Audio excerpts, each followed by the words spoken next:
If you've got a leader who filters every decision through 3 layers of handlers, constantly changes direction, and shuts down anyone who asks a question, you are not dealing with just a difficult personality. You're dealing with a fragile ego. If you don't learn how to work around it, your project will stall or deadlines will slip, and you'll carry the blame, and it will wreck your mental health. But it doesn't have to be that way. So fragile ego leaders aren't always loud. Some are polished, strategic, even charming to their bosses. And they sell vision.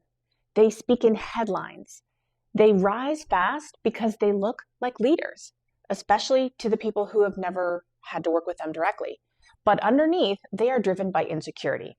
And here's how you'll see this. They talk big in public, but behind the scenes, they are avoidant or reactive and unpredictable. And they can't take feedback. They hear it as a threat. So everyone walks on eggshells, and they surround themselves with buffers, layers of handlers who protect them from hard conversations. They don't want challenge. They want control. So when projects hit friction, they reassert dominance by changing direction or getting in the weeds. And the bigger the title, the more subtle this might get. You won't necessarily see tantrums. You'll see calendar delays or disappearing decisions, strategic silence. Recognizing it stops you from blaming yourself. You're not dealing with poor leadership. You're dealing with ego defense mechanisms. And once you recognize it, you have to stop personalizing it, because you'll start asking yourself, why don't they trust me? Why won't they listen? Why do they keep changing their mind? And that loop will burn you out. So here's what you need to remember. It is not about you. It's about their need to feel safe. So they micromanage to feel control. They delay decisions to avoid being wrong.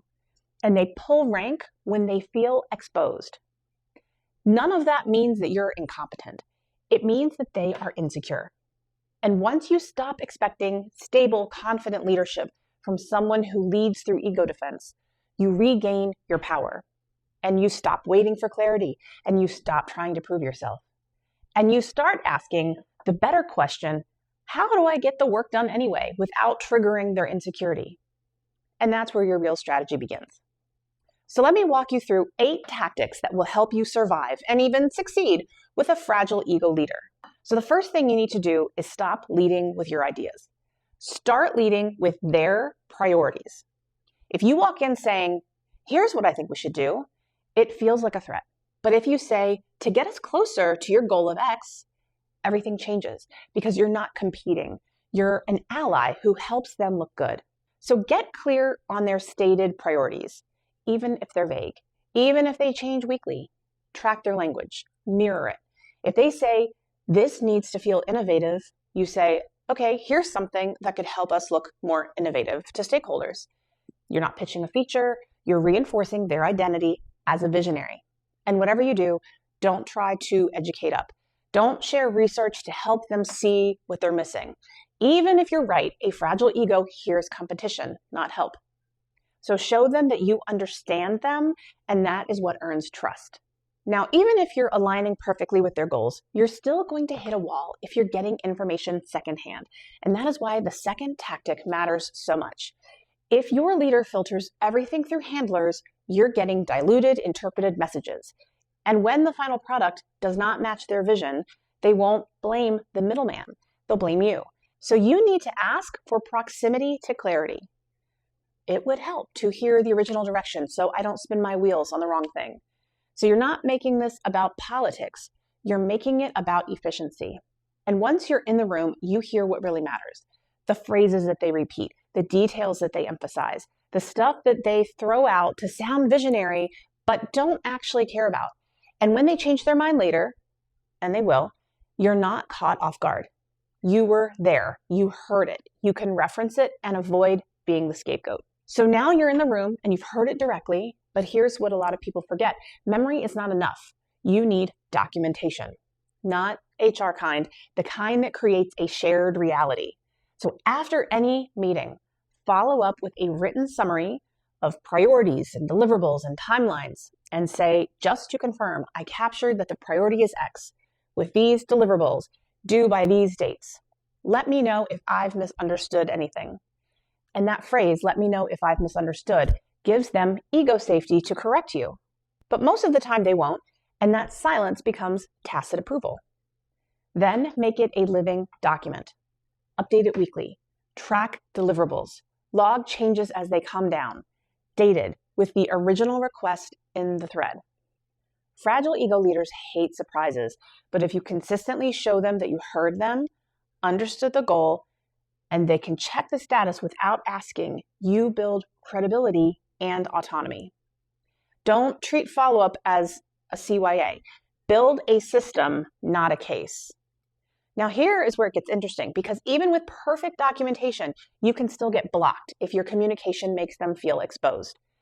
Fragile ego leaders are not just listening to content, they're listening for threat. Anything that sounds like a correction, like you're steering, like you know better.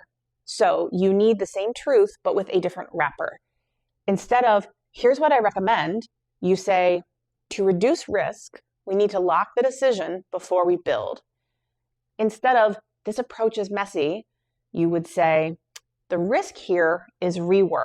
If we don't confirm this, we'll be redoing it in 2 weeks. Build a phrase bank. Track the phrases that they repeat in emails and meetings with their nouns and their priorities. Keep your voice, but borrow the framing. If they say optics, you say optics. For optics, I recommend we message it this way to the stakeholders. If they say no surprises, then echo it. No surprises. Here are the 2 decision points coming up next week. Mirror the priorities, not the personality. Mirror the framing, not the voice. All right, so now you're speaking their language. You're aligned. You've got documentation. Everything should be smooth, right? Except then they hit you with the ask. Make it faster. Add more. Change direction. Keep the same deadline.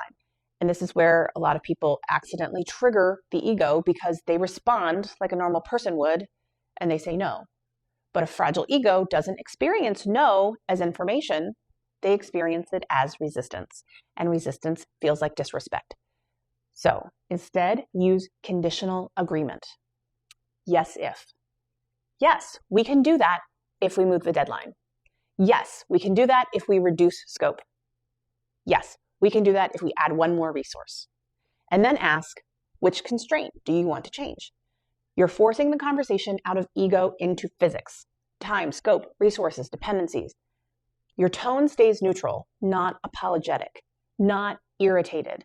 This keeps you aligned, keeps you credible, and protects your boundaries, and forces them to own the trade-off. Now, even if you master, yes, if, you're still going to deal with the pivot. Because fragile ego leaders are famous for one thing. They change their mind. And here's the problem. They'll pivot, but won't want to pay the cost of the pivot. They want the new idea with the old timeline.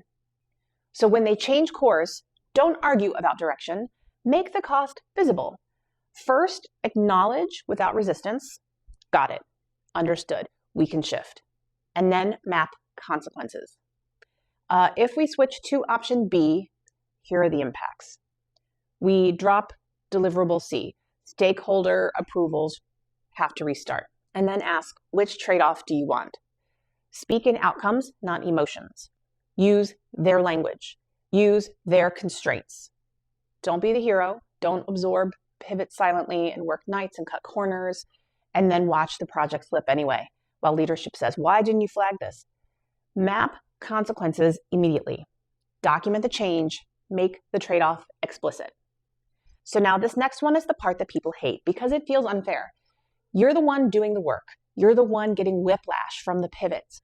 You're the one holding deadlines together. And of course, you have feelings about it. But with a fragile ego leader, showing those feelings almost always makes it worse. Fragile ego leaders treat emotion like information that they can use. If you sound anxious, they read weakness. Frustrated, difficult. Uncertain, they clamp down and control more. If you sound angry, you're a threat. So emotional neutrality is a strategy. You can be warm and human and direct, but keep your delivery steady because steady reads as competent and safe. When they escalate, don't match the energy. Don't defend your intent. Don't over-explain. Bring it back to something concrete. I hear you. Here are the options. Here are the impacts. Which direction do you want? Don't think that intensity will force clarity. Intensity will trigger ego defense. Once that's online, you're not negotiating with logic. You are negotiating with control. All right, last one. And this is the part that nobody wants to hear when they're in the middle of it. You will not fix a fragile ego leader by being brilliant or patient or consistent or logical. The more you try to correct the ego, the more it defends itself. So instead, play the long game. Become the person who creates clarity inside a system that runs on distortion. You diagnose the structure so you stop chasing information from the wrong people. You get proximity so you're not executing a third-hand interpretation. You document immediately so decisions don't evaporate. You use yes, if, and trade-offs so you don't trigger ego defense while still protecting reality. You run a steady cadence so the leader feels in control without micromanaging. And over time, something shifts. Not because their personality changed, but because your consistency builds trust. When you're calm, precise, and predictable, you become safe. And fragile ego leaders gravitate toward whatever makes them feel safe. You don't try to become their therapist. You don't confront them into maturity. You become the execution layer that they can rely on, which gives you more autonomy and less interference. And here's the key. Don't chase recognition. Don't wait for them to admit that they were wrong. Don't need them to validate you, because the moment you need that, they have leverage over you again. Stay outcome focused and let the work speak. Let the paper trail speak. Let the timeline speak. And if you do that consistently, you quietly become the person who can turn chaos into clarity. You get influence. You get protection. You get options. And when you're dealing with a leader like this, options are everything. So if this has been your experience, you are not imagining it. The whiplash, the delays, the shifting direction, that is what happens when control matters more than clarity. The goal isn't to diagnose them or fix them. The goal is to protect your work, your credibility, and your sanity by building a system that keeps the project moving, even when leadership is unstable. And that is what managing up looks like when the ego is fragile.